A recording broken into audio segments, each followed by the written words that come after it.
In this video, we will learn how to adjust character spacing in Microsoft Word. Adjusting character spacing helps improve readability, enhance the visual appeal of your document, and highlight important text. Here's how you can adjust character spacing in Word. First, select the text you wish to modify. Next, navigate to the Home tab. In the font group, click the small arrow at the bottom right corner to open the font dialog box.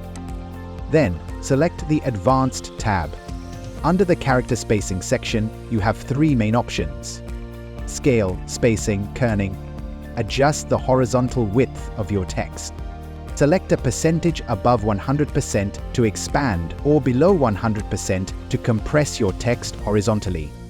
Useful for fitting more text into a given space without changing font size.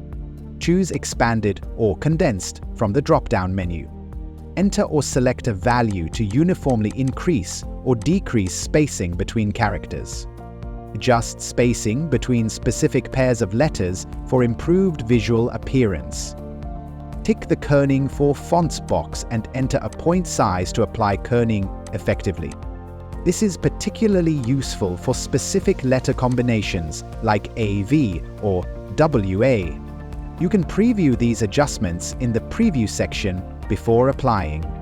Once you're happy with your changes, click OK. That's all there is to it. You've successfully adjusted character spacing in Microsoft Word. Use this tool to enhance your document's readability and overall appearance. If you found this tutorial helpful, please give us a like. New to our channel? Subscribe to the Knowledge Academy's YouTube channel for more tutorials to master Microsoft Word. Thanks for watching, and we'll see you in the next video.